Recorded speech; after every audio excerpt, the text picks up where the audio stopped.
नमस्कार मुलांनो, Excel tuition Goa board या चॅनलमध्ये आपले सर्वांचे स्वागत आहे।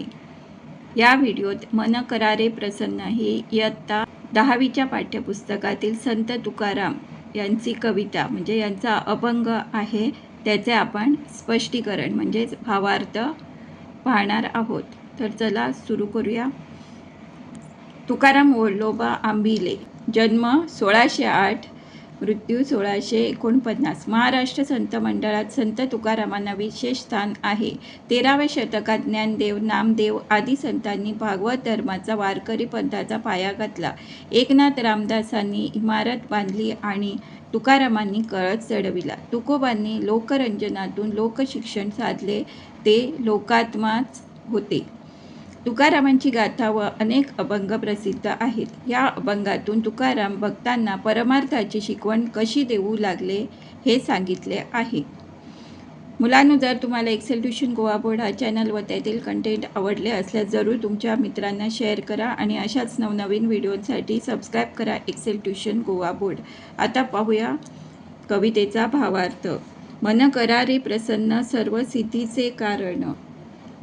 मन करारे प्रसन्न या अभंगात संत तुकाराम महाराजांनी मनाची थोरवी सांगून त्यातून परमार्थाची शिकवण दिली आहे। मोक्ष अथवा बंधन, सुख समाधान, इच्छा ते। माणसाने बारीक सारीक गोष्टीमुळे नाउमेद होता कामा नये। कोणत्याही गोष्टीचा ताण मनावर आला की ते दुर्बल बनते। मनाचे दुःख, विवंचना वाढतात, मनाला अस्थैर्य येते, त्याला मानसिक त्रास होतो, मन निराश होते। या सगळ्या मानसिक दुःखातून मुक्त होण्यासाठी आपले मन प्रसन्न ठेवा, कारण प्रसन्न मनच माणसाच्या सर्व सिद्धीचे कारण असते, मग तो मोक्ष असो वा बंधन। मने प्रतिमा स्थापिली, मने मना पूजा केली। मोक्ष असो वा बंधन, सुख असो वा समाधान, आपण प्रसन्नतेने आपल्या मनात सत्कार्याची प्रतिमा स्थापन केली।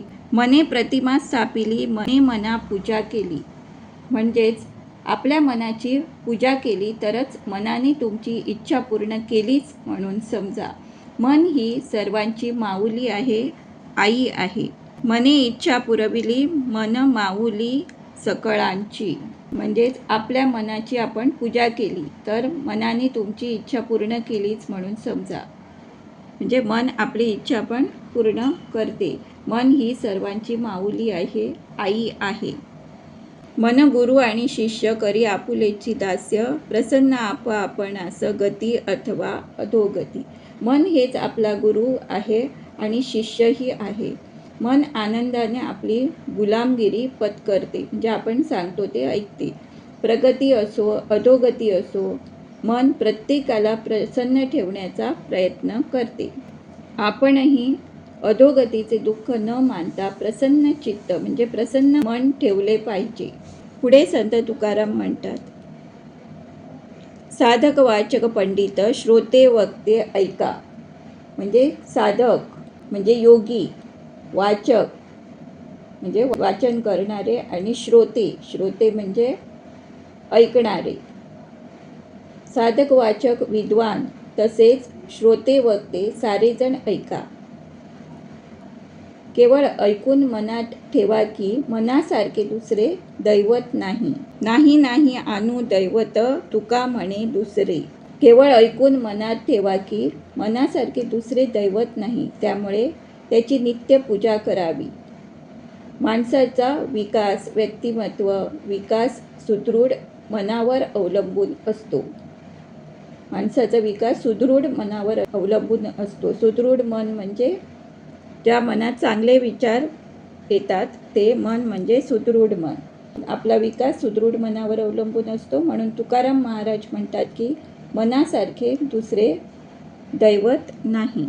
आता पाहूया कवितेखालील शब्दार्थ। सिद्धी, सर्वसाधारण लोकांना जे प्राप्त करता येत नाही ते प्राप्त करण्याचे साधन। मात म्हणजे मात्र, केवळ, फक्त। मोक्ष म्हणजे मुक्ती, आणू याशिवाय। साधन मार्ग, प्रतिमा मनात साठवलेली रूप, मूर्ती। माऊली माता, जननी, आई। अधोगती सुधारणा न होणे, हळूहळू ऱ्हास होणे। श्रोते म्हणजे ऐकणारे, श्रवण करणारे। धन्यवाद. Thanks for watching. अशाच नवनवीन व्हिडिओंसाठी सबस्क्राईब करा एक्सेल ट्युशन गोवा बोर्ड.